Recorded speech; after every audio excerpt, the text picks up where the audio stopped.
So really what we're looking at now is a clear understanding of what the potential for crisis is. And as I say, crisis is usually an opportunity to learn and grow and change. Of course. So to make these changes, you were saying that there's two ways to go: fear or love, or create or destroy. And so obviously we need to raise our frequency to that of creation, optimism, and that of solutions, seeking solutions and working as we instead of just individuals and me and greed and fear and guns and working in that old way. We need to seek the new way. Right. Can you elaborate on any of that? Well, I think you're exactly right. The problem in all of that is that in trying to seek solutions, we often try to seek solutions from this place where we are right now rather than the place where we're going. And so the kind of option, it's a real tension for somebody like me who studies the future, because you try to figure out and make sense out of what this world might look like from this perspective down here. And let me tell you, this place works so differently than down here that there's no way that you can effectively make sense out of it. So if this transition happens and it's as extraordinary and fundamental as it is, then all of our kind of ideas, our best ideas, are frivolous little things in terms of what this new world might be. Because if you know, there are some sources like Drunvalo say, you know, you get into that space in that dimension and you don't need any food, you don't need any water. You can decide where you want to be and you can transport yourself immediately. You can manifest anything that you want in front. You can see whenever you see anybody, you see their aura and you know their history, you know how they're feeling, you know whether they're telling the truth. And you just think about that for a minute and suddenly government goes away, advertising goes away, agriculture goes away, all of the kind of notions that we have about. And even if it wasn't that acute, even if it was halfway there, then it's a world that operates in such a different way that all of our well-meaning attempts at this kind of level to try to deal with this are well-meaning but certainly not adequate. Which drives me then back to the beginning of your point, and that is, what is this about? This is about preparing ourselves. Because the whole essential way in which you get from here to there is to prepare yourself. And if you prepare yourself, everything else takes care of itself, as far as I'm concerned. And since we're all energy, we're all energy beings. That's right. It's raising our frequency to become a shine our light bigger. Being optimistic, looking at our relationships, creating better community that will support each other through these changes. Absolutely. Not only mental or emotional, but spiritual too. Yeah. And that all relates back to the physical, you know? Right. So it is the transition. The key thing from this point of view right now is, how do you make the transition? It's not about the world that shows up and operates from then on, because once you get there, it's all going to be okay. So again, it's about community. How do you find like-minded people? How do you support yourself? Because you can't, in a sense, you could say you can't do this by yourself. I mean, you really need that kind of support. So it has to do with all this kind of we space, if you call it that, or this oneness or community and those kinds of things. And so in Berkeley Springs, we've got a group that gets together on a regular basis, and we've got little things with retreats with like-minded folks who are all coming together, specifically talking about how do we position ourselves and what do we do in our local situation to be able to deal with the uncertainty that's coming downstream. And in Berkeley Springs, for instance, you're obviously thinking correctly, because water is, of course, one of our first needs. Yep. Maslow's hierarchy of needs says that our first is our physical needs. If we don't have air or water, we die pretty quickly. Yeah. So we want air to breathe, we want water to drink, we want food to eat, we want warmth and shelter, our physical needs. Right. Then next are more things that are mental, and then self-actualization and so on. Right.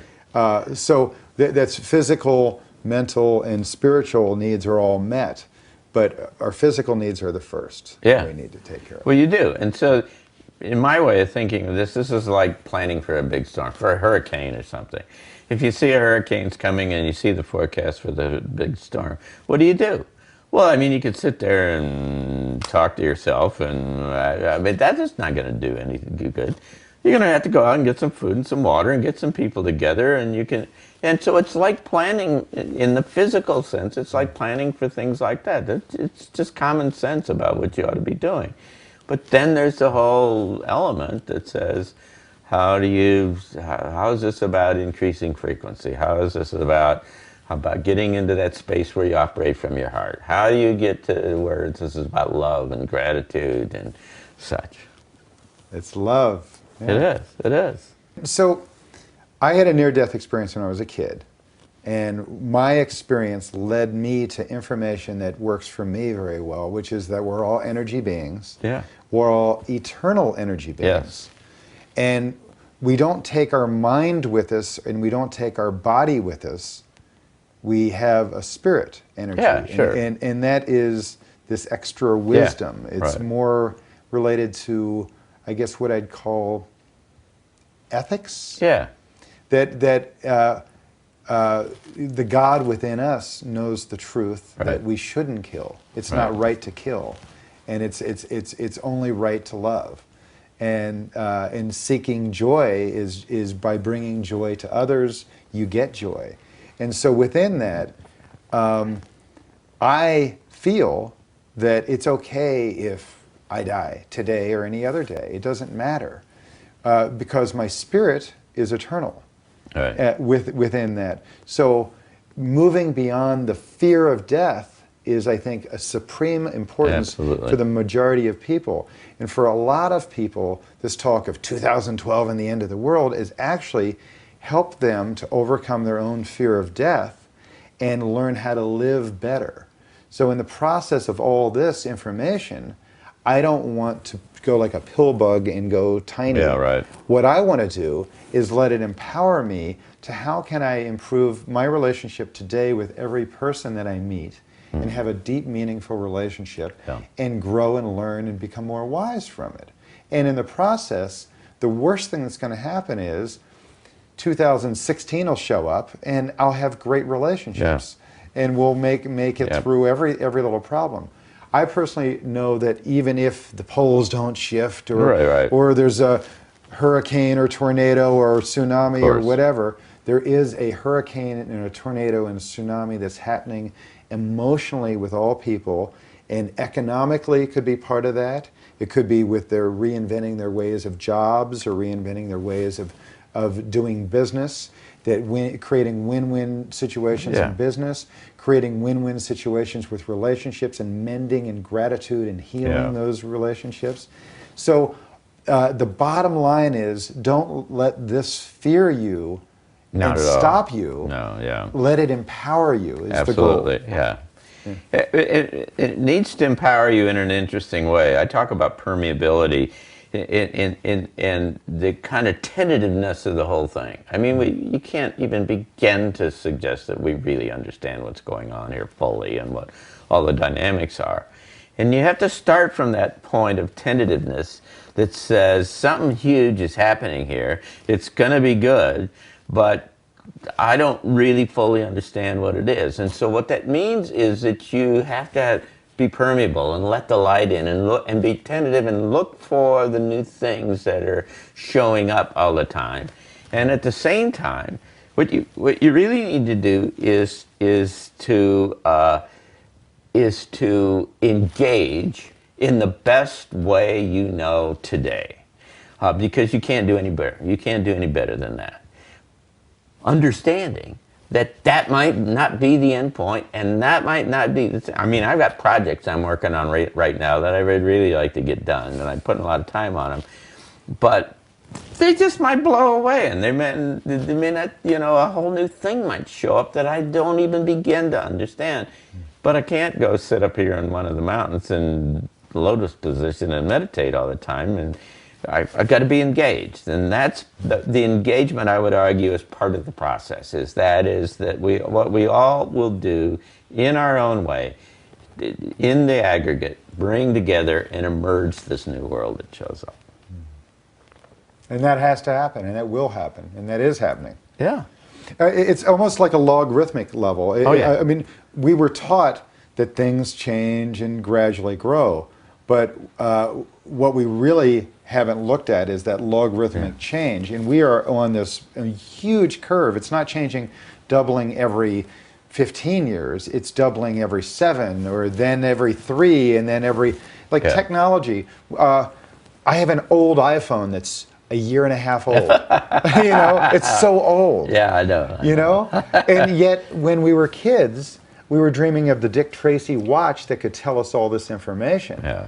And then all of a sudden, the little black box showed up that we could ask it a question and it would tell us the answer in a minute. And it's called the iPhone. Yeah. Well, now it's the new one that you can talk to and ask it.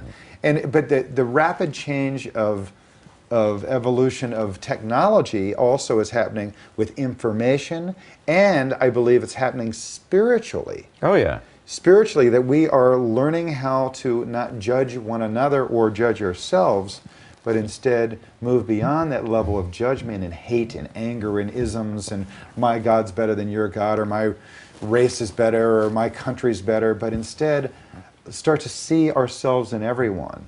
And I'm expecting that part of this evolution is love of all, and what goes away is war. Yeah. Because the pendulum might have to swing to war in order to finally go, no, guys, it's not working. And just like our economic disparity might have to go to the dollar throughout the world crashing in order for us to go, we need to value our money with something that is real instead of imaginary. I mean, our money hasn't been based on gold since the 1970s. No one's has. Yeah, I know. So we have imaginary play money that the few elite are in control of, running the IMF or the Fed or whatever it is, and they just play with monopoly money and print as much as they feel like. Yeah. Well, there's an interesting kind of imagery that I've now run into about 3 different times from 3 different sources, which suggests that there are, in fact, kind of 2 different realities that are superimposed on top of each other.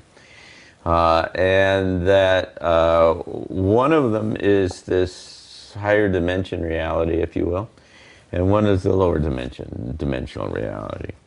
And that when you work yourself up into this space of love and higher frequency and, you know, gratitude and stuff, that you operate and you are in the biblical phrase, in the world but not of the world, that you're in the world but you're not engaged, you're not giving energy to all of the stuff underneath. But the other thing continues to happen.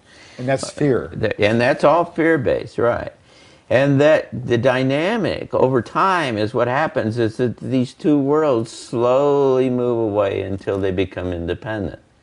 Which is to say that you don't change, you're not able to change that old world because it's going to be there and the people who operate in it are going to continue to be there.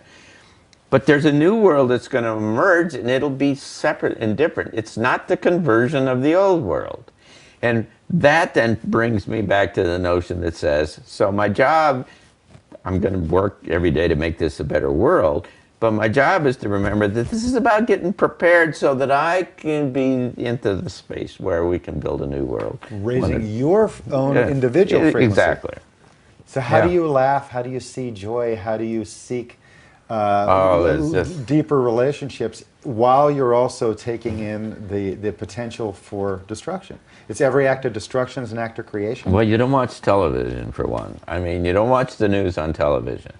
Because it's all designed to capture your emotions and for you to give energy to the whole thing. And so I say this is not an argument for ignorance. You need to stay involved. But I scan it on the internet or some other thing where it's cool so that you can see it and you can be informed, because it's my business to be informed at some level. But to not be engaged, to not be emotionally engaged to the whole thing. Because if you get down into that space, what these sources say is that you've got to keep yourself in this upper space. And the way you do that is, among other things, very simply by putting yourself into a feeling of gratitude multiple times during the day. Start in the morning, do it 2 or 3 times during the day, end the day feeling grateful for all the wonderful things in the whole universe and what your ability to be here and be part of all of this. And what it does is it starts to change not only how you see the world, but it changes the relationships that you have with people around you, and things, wonderful things start to happen. Now, I perceive that what's really changing is our own ethics. That's our place of heart. It's not morals. Morals are like mind things where we have a moral obligation to go kill these people in other countries. Yeah. No, we don't.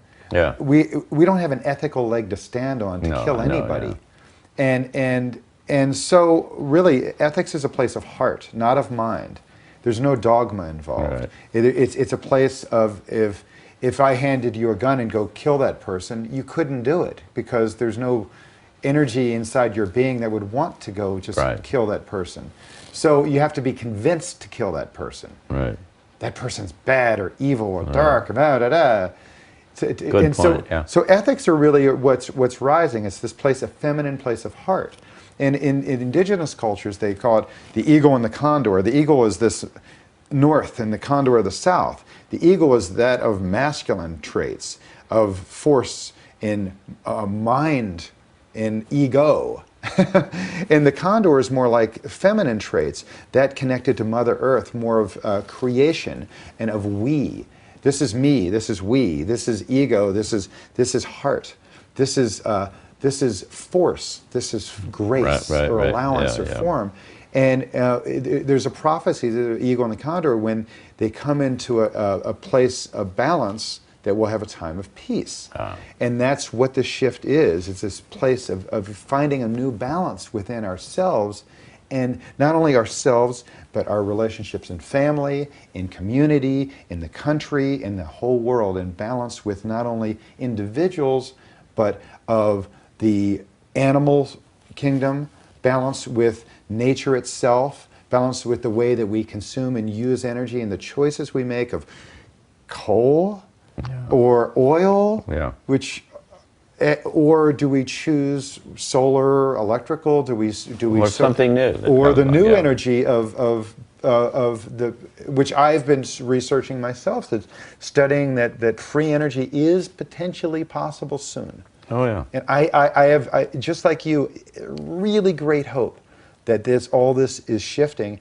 And imagine right now that we do have free energy.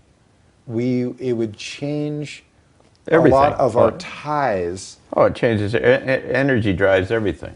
Corporations. Oh, everything. And those corporations drive greed. Corporations are about creating profit for the shareholders, and they don't take necessarily into consideration. Of course, but that's the old world, and the old world, and that world is. You're not going to change that. You know, I used to work for the Pentagon. I spent a whole lot of time working at the highest levels of the American military and defense, trying to get them to think about things like this. And after a while, I said, hey, there's more of them than there are me, and they got a lot more money than I do. And so what I got to go do is work on myself. I can't change that system. It's impossible to change that system. They're all there.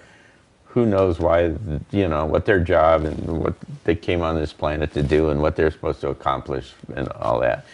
But what I know is that you're not going to change them. I've been involved in presidential politics. You're not going to change that system. See, I think it's naturally changing. The dinosaur is changing because we have more youth and optimism coming in. But maybe it's changing in this other space that moves out. I think it's changing. Yeah. I do. Oh, yeah. Like, you know, John Perkins, Confessions of an Economic Hitman. Yeah. He says that he was deep into all that, and he is all about ethics and changes and place of heart. And with his situation, he gave a great example of a guy from Mitsubishi, who was the CEO of Mitsubishi, that a couple individuals stood up against, changed the policy at Mitsubishi, and when it all fell through, the head of Mitsubishi, the CEO, thanked not only John, but the guy that was against him for all along, and thanked him from a place of genuine gratitude that all along he wanted to make ethical changes to do business in a better way, and his CEOs and or the board would have fired him for speaking that way. But because this small little organization of individuals stood up to him, it gave the allowance of right to do what was ethically right for all. Absolutely. And so I think there are CEOs and individuals in place of power that really want to change. Well, of course. And it's happening. Of course. Yeah. Yeah. But the major piece of the system is built around an infrastructure, a financial, like you say, shareholder benefits of shareholders and so on. And it's going to change around the edges. It's not going to change in the middle, and the edges are going to go off. And if I can guess about it, I'd say the edges go off and become part of the new world. Yeah. Well, in the Occupy movement that you're talking about earlier, that actually wasn't only going on in the United States. Oh, no, it's all over. It's 850 cities around the world. But it's the country. It's the world. It's the world. Is the community of like every country is having their own version of that. Yeah. And even if we rewind before the Occupy movement, in the United States, we had little taste of it, which were happening, for instance, in like I think it was Michigan or Minnesota. They were having the teacher strikes and up against union rules and so on, and the people occupied this state capitol, and so and that was the beginning, long before they had the word or the term occupy. Yeah, right. It was actually it came out of Egypt and where else? Greece, Egypt. But many countries have shown up. Syria have shown up as speaking up. So the people are taking to the streets because they're speaking up for what's right for we, instead of just what's right for me. Yeah. And these corporations, although we think of them as so enormous financially, they're typically only really truly run by a handful of individuals. Of course. I'm optimistic that those children of those individuals are going to be able to be able to tug the heartstrings of those few people. Maybe in charge. That's the way it works. Yeah. I'm optimistic that through the internet and through the use of all this Occupy movement, it could be the evolution of the Occupy movement is to target the love in a loving way and kindness of helping the wives, the grandmothers, the neighbors, the children of those CEOs to alter their loving ways of being, and that'll shift the CEOs, which will shift the corporations, which will shift the balance of the way we use energy, the way we overconsume, the way we work in balance and harmony with everything. But if we can manifest things, I mean, then you don't need any of that. And we're going to work on that too. Yeah. But do you feel that? Do you have any examples of manifestation in your own life that have happened? Well, I've been working on it, and read a lot of books on it, as a matter of fact. And sure, I'm starting to see some things happen that I could.